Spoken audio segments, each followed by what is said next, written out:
I woke up in a good mood. I don't know why, but I'm feeling so good, like I want the whole mood. I'm not gonna put on a t-shirt today. Feel like a sweeter today. I make her smile, I make her laugh. I make her dance, I make her wine. Feel like getting down to me, girl. Feel like touching down to me, girl. I'll make you want me, make you want me. I'll make you smile. I'll make you feel nice. After that, I'll take you to my place where we will play. But before we play, feeling good. Jump. It's feeling good. Come on. It's feeling good. Jump. It's feeling good. You and me, we rule the world. Me and you, we're gonna make them jump. We're gonna make them dance. Come on, jump.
Just a brand for car lovers across the land.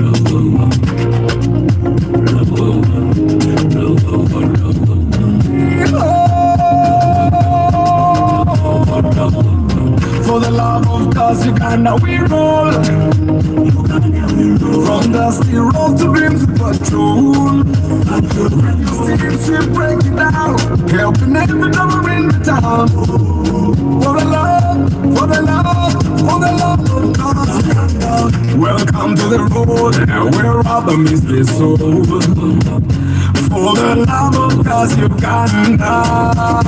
This piece of story is right. Old and new, the sun will bright. Toyota, Nissan, Benz, or Mazda. We pick it down, no propaganda. Every papa's got a tell. We let try to see the scale. We talk the truth, so that's the brand for car lovers across the land. For the love of cause Uganda we roll. From dusty road to dreams of patrol. Steam ship break it down, helping every drummer in the town. For the love of cause. Pre-purchase checks, we lead the way. Track your car, no games to play. Restore the past, drive into tomorrow. We bring the love, not just the horsepower. Is it a no or a TX ride? We'll show you what's real, not just the hype. Starlet builds and engine moves. We teach you more than just photos. We can tools from the basic stuff. Trucking, key and car stuff. If you're new or a season vet, what love of cause you ain't seen nothing yet. money. Bobby Pro, this is more than just machines. It's the love, the life, the dream.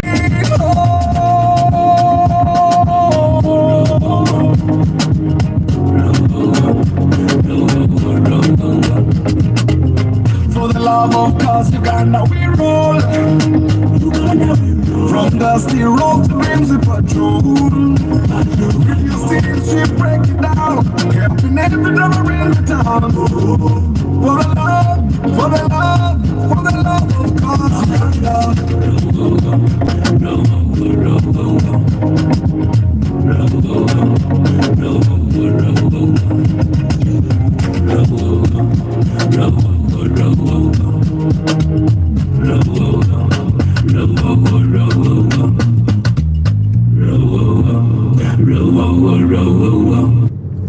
Good morning, my people. How you doing today? Mwasuze mutya?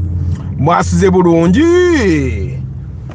The people that bought cars last month, you know, December seems like it's too far away from today.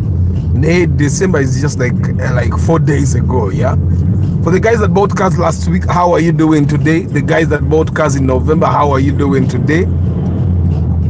Kama bafaka basoke bayite moroka yonna ngolole bagigolola bubira baneno abagolozi b'emoroka siri basonyiwa. But how are you, my people? Muli mutya? How is your Monday morning? Joshua Eden Farm, webalekera. Alec Isaac Wandera, good morning. Travel Life Vlog, good morning. Noah Hanoman, good morning. Shagaf Salmina, Happy New Year. Obadobuze nnyo. Nasagwa Boni, good morning. Council Patrick Asiku, good morning.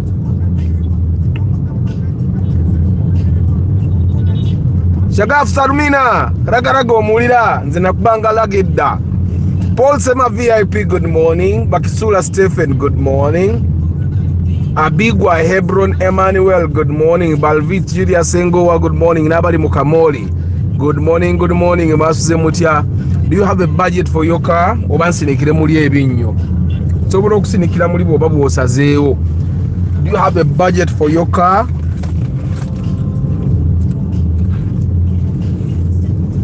Do you have a budget for your car? Because it's important that we have a budget.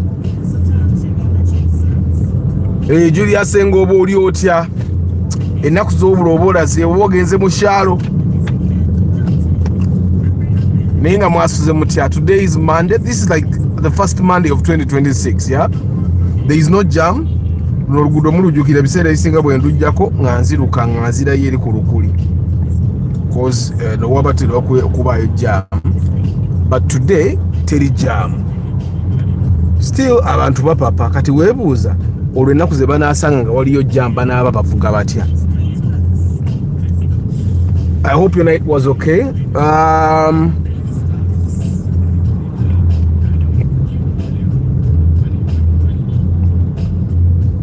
And ba Rainbow International School bagezi la billboard eyo gye mulaba on the left eya purple bagitaddeko oba Lusomalia oba Ethiopia olwo olulimi lw'abantu. They realize the population this side is mostly not Ugandan, eh? The population this side speaks whatever that language is that they put up there.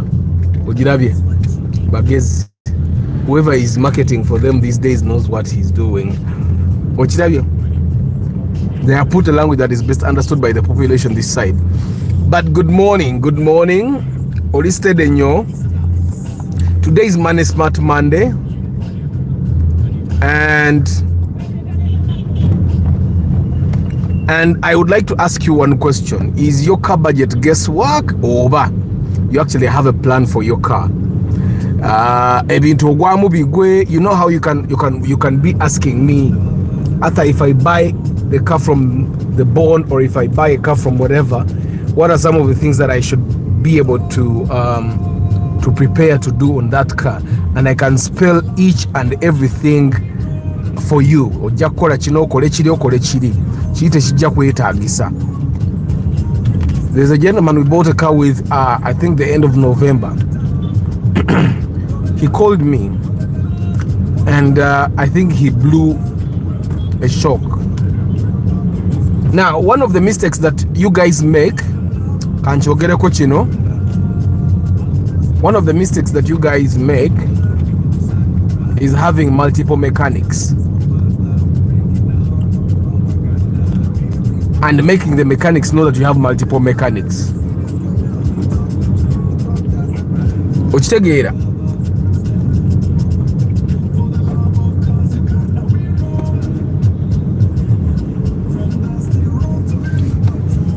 Yesterday someone called me, yabadde ku bbara at around 8 p.m. He says, Arthur, I came to the supermarket, I parked my car, I went to the supermarket, I came back from the supermarket, I'm trying to start my car but it's not starting. So I told him, let's talk on video call.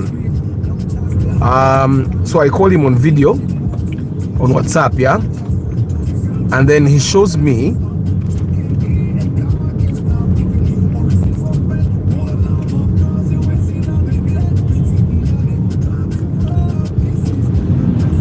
I tell him to show me the dashboard. Nga it's clearly a loose connection. Bwakuba self what? Nga ekisawa kizikira. Bwanyiga switch ne wabatalinye. So it was clearly a loose connection. So I tell him, you know what? Genda maaso ge moroka yo. Ngoli ochali ku call. You go in front of your car, open the bonnet. Let's go to your battery. Let's look at the battery at the terminals fasten. And as he was still touching the terminals, I think a friend of his came who is a mechanic, and he said, Arthur, a friend of mine who is a mechanic is here, kanyambeko. And I said, okay. So I went off the call. It wasn't actually 9 p.m. That was around 7, yeah? That was around 7 p.m. yeah. Excuse me. So we young a friend of his is coming, is there. Namuidakchani ngayogera naye. Excuse me. Ngambuza what's wrong, and ngamunyonyola. So because he said a friend of mine who is a mechanic is here to help me, I let him be. Nemvako kusimu. So at around 9:30 there, he texts me and says they have gotten the fuel pump out of the car. The pressure was too low. And at that moment I text him, but the fuel pump can't be the problem. It was clearly a loose connection. It can't, but they got whatever fuel pressure ngeri wansi nnyo. Guys, if you have a loose connection in your car that turns off the electronics, the fuel pump is an electronic. Bw'oba ne loose connection ngejjayo amasanyalaze ne fuel pump nayo yetaaga amasanyalaze, kitegeezera pressure egenda kuba wansi. So eventually nasose nenkireka. Eventually nangamba omanyi, my friend has said they cannot help me now, they can't get a fuel pump right now, so they'll come back tomorrow. So I tell him, let me send you a mechanic. And at that time, remember I said I'm trying to make sure that I sleep for 7 full hours. Like I know, like starting today I may not be able to get my 7 hours again. So yesterday when navude kusimu nga mueleza makanika, I went to sleep. And so the mechanic texted me at around 11 p.m. and I did not see the messages because I was sleeping. So I saw the messages today morning. I could not get the report from the mechanic what was wrong yet because mukubide kumachanga takwata. But I've gotten the report from the gentleman.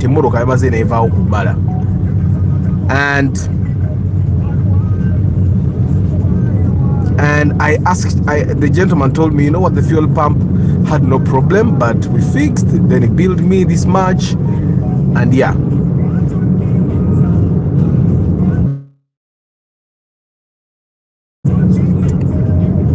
So he was finally helped. The fuel pump had no problem. Guys, omanyi how you diagnose the problem. You start from where the root cause of the problem is. And if your car problem is electronic, nga kya masanyalaze, ng'okirabira ddala masanyalaze, togenda mu replacinga parts. So konoonye masanyalaze kyagavuddeyo. because once you figure out masanyalaze kyagavuddeyo then ebirala byanguwa. But once you start wanting to replace parts, and that's where mechanics, what the mechanics do a lot, but mechanic bagala nnyo replacing a parts baku part alyako. Bwe lwa replacing a part akimanyi bwe nateekamu this spare mukama wange agenda kulaba nti nkoze nnyo. So ekizibu olumu kiyinza okuba si kya replacing a part, but because you have showed them your mechanics that if they are not replacing parts they are not working, so they want to replace parts all the time. Also, sometimes a mechanic will go straight to what he knows. Tebagala kwewa budde. Mechanic, of course, I've told you time and again, guys, if your car is not starting, we'll start with a couple of problems: fuel, air, spark. Yeah, fuel, air, spark.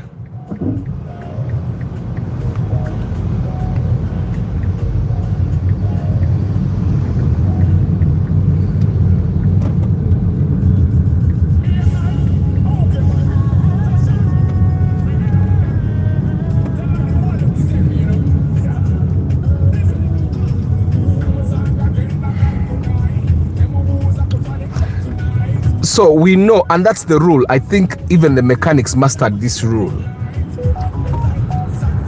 The rule of if the car is not starting, we check if there is spark. If there is spark, we go and check if, because obviously the air is there, so we go and check if there is fuel. Now, if the fuel pressure is low, they go straight to the fuel pump. But normally, the electronics are somehow ignored. The electronics bagenda okuzikwatamu ng'ebirala byonna byonna biganye katuyite ow'amasanyalaze. So normally when you're diagnosing a problem with your car, start from where the problem arose. Like yesterday's problem was clearly electronic. So kitegeeza twalitandika n'amasanyalaze nga tetunakola kintu kirala kyonna, because amasanyalaze gacontrollinga spark, amasanyalaze gacontrollinga amafuta, amasanyalaze gasobola n'okucontrollinga empewo in terms of the throttle. That problem was solved. Let's go back to our topic today, because today is Money Smart Monday, and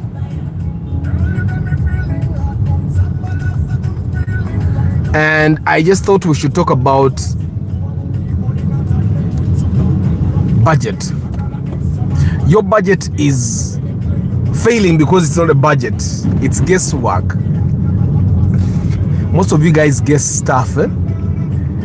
When you buy a car, you don't know what could fail, you don't know how much it would cost. Yeah, you don't know what how much it would cost, so you're just waiting for your car to fail. And that's why I have a question on your screen. Do you buy fuel in panic?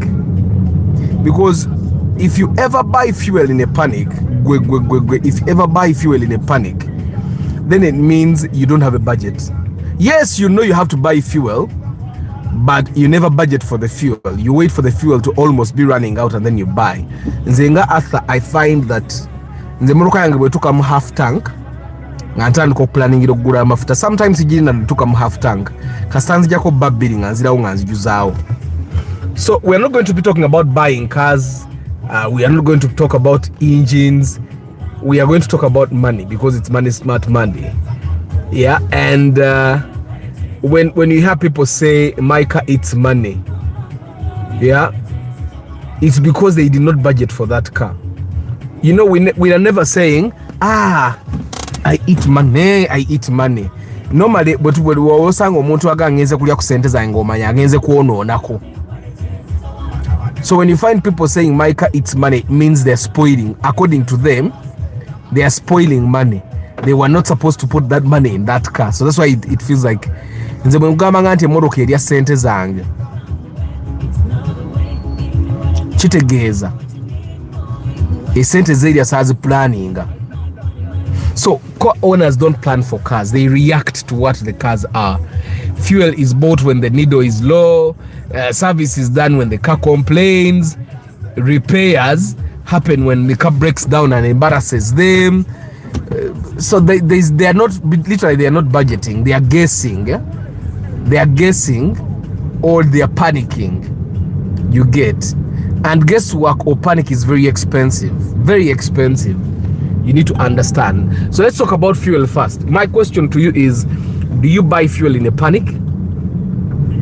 Me, I don't panic. When I'm buying fuel, I no longer panic. I stopped that like 3 years ago. 3 years ago. So there are people that buy fuel. They buy small amounts every day. That means you don't have a budget. You don't have a budget. Or probably you don't even plan to drive that car for a year. So fuel feels small, but it drains money and time. Because as you plan for money, you also need to plan for time, because time is money. Like I've shared multiple times here. Nze natano kunywa full tank ya mafuta nganda buli lunaku ngenda nentekamu ekyebiri, buli lunaku ntekamu ekyebiri. Kati buli lunaku ofiirwa 5 minutes ku petrol station. At the 5 minutes you waste the 5 minutes at a time when you don't have the 5 minutes. Kati I buy fuel when I have the time. Nembera ku petrol station for like 8 to 10 minutes. Nebajuza tank yange neva omulundi gumu. Maintenance. You don't schedule your service. Service ogwamu ngwe. You don't have money put aside for your service. You wait until the damage grows. Katinzo wa hybrid, I need to service my batteries. When I make 50,000 kilometers, I'll take my batteries for service. Right now, I'm 40k. But I'll service my batteries at 50k. But I made modules and but replacing battery and take. My mechanic told me, I don't want to wait for that. Njagalanga twaleyo baga discharging bagalabe lili weddamu lili wefu. I'll spend close to 2 million, but I'll know then for like 100,000 kilometers nja kuba setaga kuddamu kwata ku mandago. You get? So skipping service does not save money, it postpones pain. It's like for me to celebrate my birthday, I'm going to go for a full body checkup. I'm making 36. That's 4 years to 40. I know I'm quite healthy, but I want to find out if I'm really healthy. So repairs, you need to have an emergency fund for your car, depending on what car you have. I know kuba at all times gaine million nya ku ulinzi ngazili awo zilinze bulinze 4 million ngazimulinze ngazina alinze for repairs of that drone. Why? Engine wefiira, like the tabo ye moroke ya million ngemu ne emitwala asatu, tabo yokka ku million emu n'ekitundu ng'agiguze wa kiseka, tabo yokka. Okitegera ate tabo, depending on how your service is or depending on how healthy the tabo was when you bought the car, tabo esobola okufa all of a sudden. Okitegera kati omuntu avuga emmoroka ngeya alina okubawo n'akakadde kamu n'ekitundu nga kali awo katabo. In case of the engine blow up, yetage millioni nya okugikola. Okitegeera kati abatambula ino okubawo ne sente z'okuspraying emmoroka yo in case of border agiguddemu. That's why comprehensive insurance might actually be a very smart move. Ogula comprehensive. So borrowing when your car breaks down means you did not have a budget, you did not plan for your car. I think nakoma okwewolera emmoroka obaddi might have been 2016 sewolera emmoroka, nakoma okwewolera emmoroka in 2013 nga nkyavuga Caldina. One way I avoid borrowing for car repairs is that I make sure I buy a car I can afford, yeah, and I make sure I repair things before they actually break down. So when you don't budget for time and money for repairs, then you're going to be stressed. You'll definitely be stressed. So breakdowns should never be emergencies, because you should not let your car break down. Like the last time I changed my coolant pump was because I was just delaying a maintenance. It clearly made noise and I ignored it, and that forced me to buy coolant pumps in Beena Zomo Moroka. So how do cars destroy our monthly budgets? When you treat your car as a surprise for everything, rent is planned, food is planned, school fees is planned. School fees are planned, right? but cars are treated like accidents. Gorowoze emmotoka ogenda gigula ovuge buvuzi. Someone bought a car with me and they went to the village and they called me, I think 3 days ago. Naga Arthur, we tried to inspecting emmotoka eno shock tetwazitunulako. Like we did, we looked at the shocks. But I don't know how you drive. You've driven the car for 2 months. Okitegeera n'ogendako ne mu kyalo. I don't drive your car for you. Nangamba shock emu ye yafudde. Clearly, if one shock died, then it's wear and tear. You need to plan for that. Okitegeera. So don't treat your cars like accident. Manya nti anytime ekintu kisobola okufa mu mmoloka yo ne bweba mpya. A car without budget will always steal from other goals. Bw'ota budgetingira mmoloka eyo, gwe manya nti once every year nyinza okugula shocks. Bw'otazigula ziterekeze ojja zikozesa next year. Manya nti once every year nja kukola suspension. Omanye nti suspension eno eneba ya sente mmeka. Okitegeera, you don't want to get into your investment fund olw'okuba mmoloka yafudde. But also we need to go back to what car you're buying. So let's talk about a budget ey'emmoloka nga bwe erina okubeera. The drone shares most components with the Hilux double cabin. Yeah. Toyogera ku insurance abe Uganda babbi. But anti-Pakistani have you insured before? That's the thing. When we hear about insurance be Uganda babbi, that's mostly coming from people that have not used insurance before, especially the comprehensive.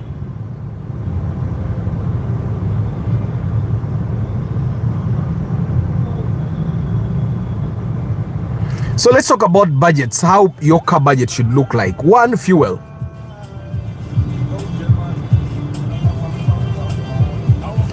Fuel. Estimate your weekly and monthly usage and plan it. And say, I plan for fuel like nothing. Because without fuel, you don't get from point A to B. Without fuel, we don't move. So katinza mafuta, I have a budget for fuel. Etali mukuzanya. Maintenance. I always know I have to maintain my car. Nyina okukyusa bush, nyina okukyusa shock. Ne bwemba sizikyusiza, I know at least once a year, I know that at least once a year, I need to buy shocks. Once a year. I know that at least once a year, I need to change my bushes. I know that at least once a year, nyina okunyiga mbukono. Okitegeera. Ono wa primo old mode abaddeji. Omuvubuka ogulota primo old mode.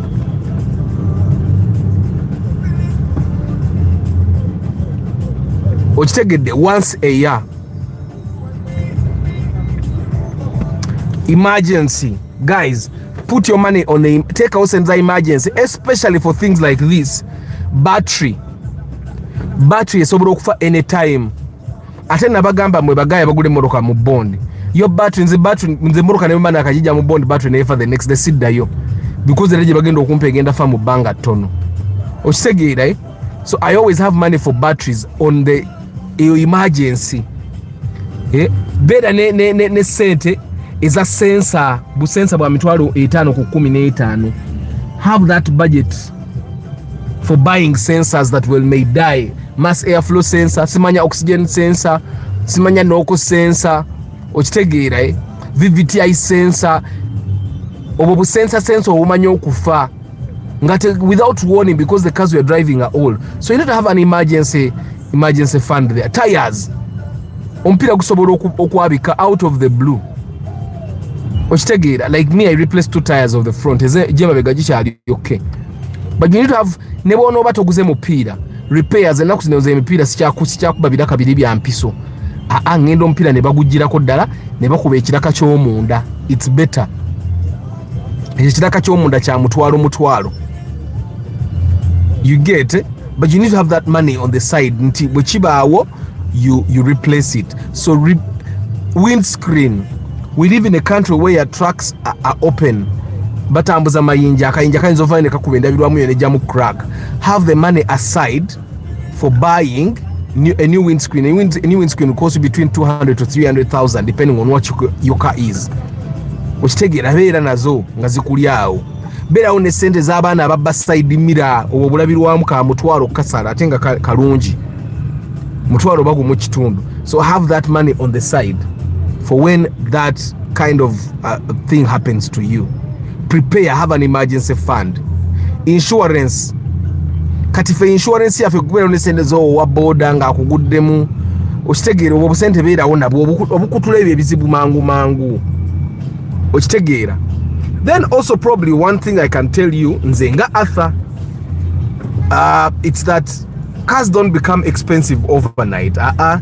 They become expensive through neglect. Every time you neglect your car, gwemanya nti maasawo owiddeyo ka noise tokakoze, gwemanya nti maasawo ka noise ko ignorance kagenda kufuukira ekizibu. You don't need a cheaper car, you need smarter habits, whichever car you have. Okitegeera. Me, I thought about it before I said I need to buy a hybrid. There is a broker that kept telling me, Arthur, hybrid abantu zibalemye mbayindi bazizizaayo mpitirivu. Wali simanya bangambo babonde kyuziriwo nga 10.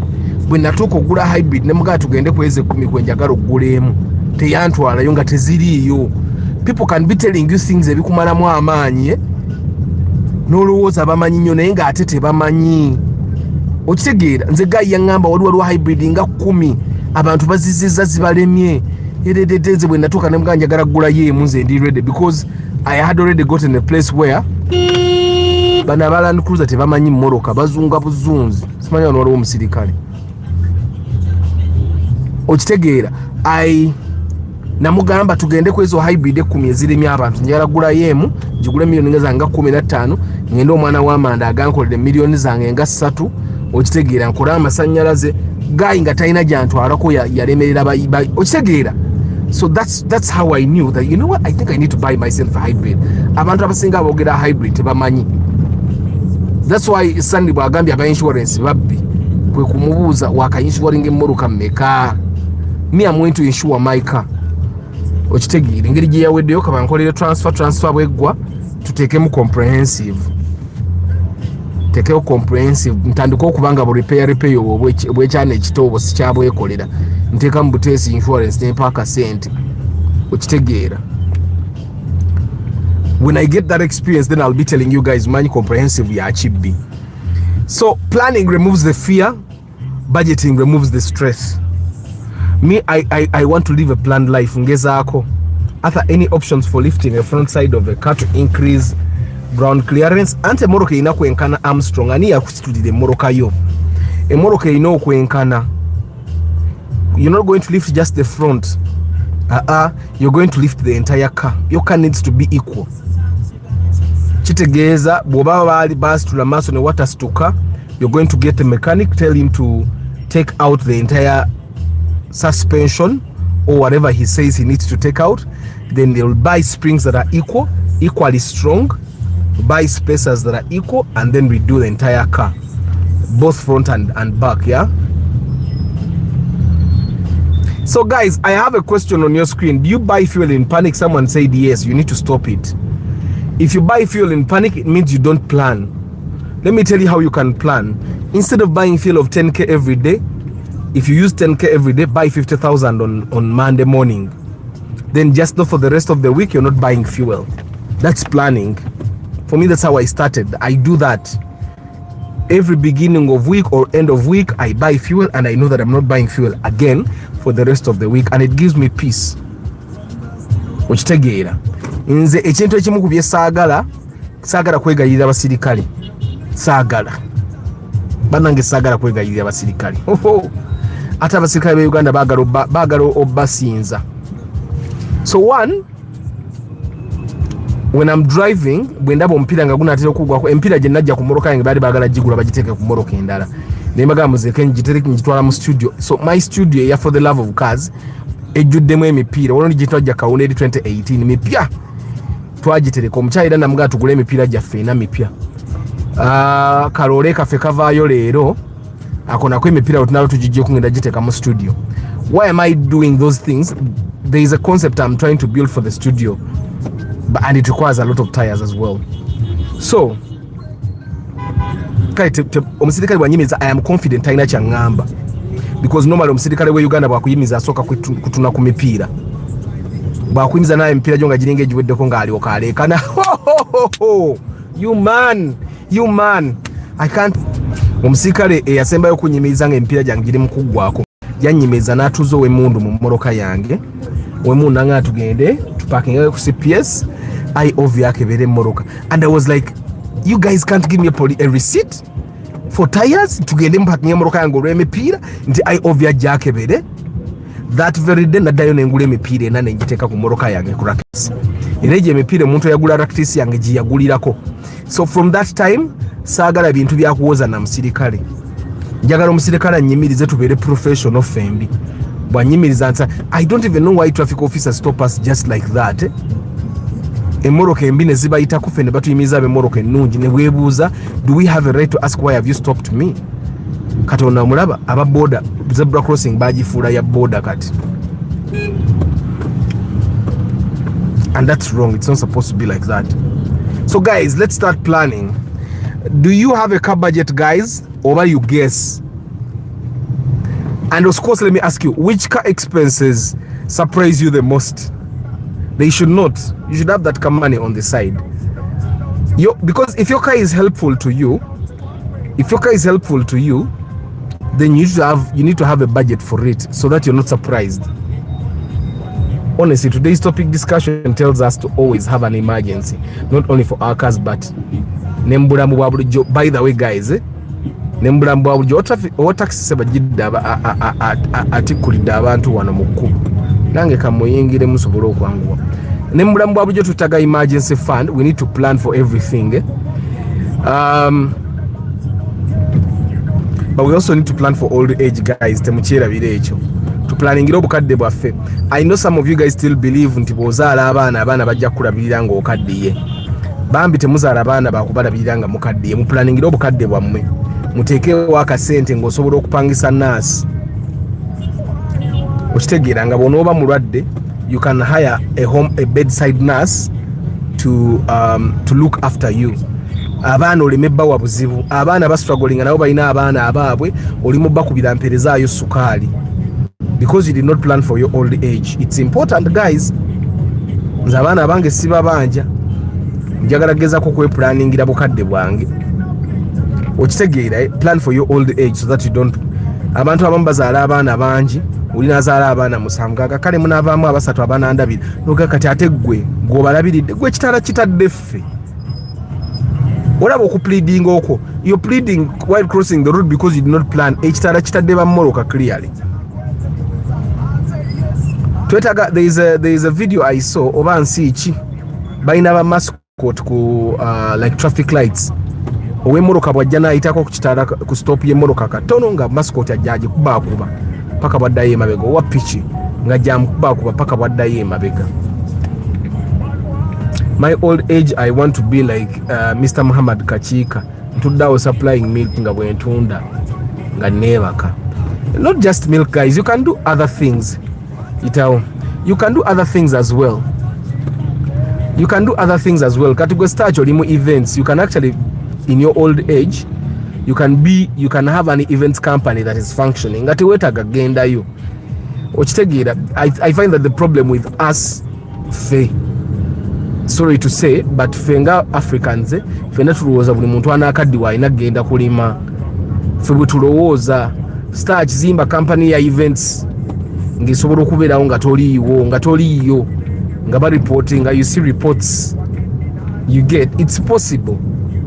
I know we have been made to believe that it's not possible, but it's possible. Gye bali abasajja nga bakadde ng'akadde naye nga company yeekola ng'etambula ne bwaba taliwo. It's just that we don't put structures in place, we don't put systems in place, but I know it's very possible to have systems move ne bw'oba toliiwo. Okitegeera ng'abakozi we bali obasasula nga bakola, gwe n'olinda sente z'okujja. I hope we get to that point nga si buli muntu akaddiwa nti agenda kukola farm. Nze sijja kulima, sijja kulunda, ekyo nkibagambira wano. Nabanyumiza ndalinkana n'omusajja eriwo twali tugula double cabin ngaga ojja kulima ne mga kujjako ngondoze nti oyo alime. Sijja kulima, I will not dig. But in developed societies, policemen don't stand on the side of the road. They just monitor the roads on. Nkugambye nze simanyi lwaki Katonda ayinza okunnyimiriza ono. Omulaba omusirikale abeerawo nga alinga vulture, ngalinga alinza okubba obubbi.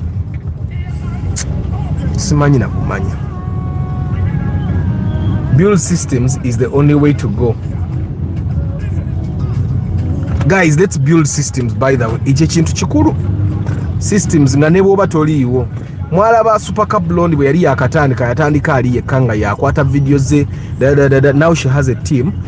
Olwawo n'okulaba Super Cup Blonde nga akola presentations kati alina abantu abakola ki. But systems are very hard to build. Naddala ffe wane waffe Uganda. Nange sigenda kulima nabigaana. But Muhammad Kachika is headmaster at Vienna earning big salary. Yeah. He's earning a big salary. Nanti start lwaki agiresenga example because Kachika aina farm ye supplying so ne bwe bamugoba ku mulimu ali okay. Oba ne bwavaayo ku Vienna ali okay. Nze sijja kulima sijja kulunda. Sijja kulima sijja kulunda. Nja kukola ebyange byenkola sijja kulima sijja kulunda.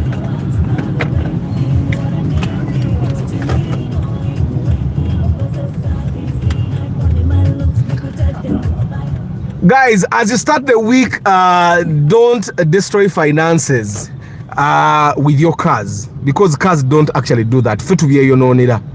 Buli botafa ku moroka yo emoroka ye egenda kufa oba buli lwogula moroka embi because sometimes it's as simple as buying a bad car.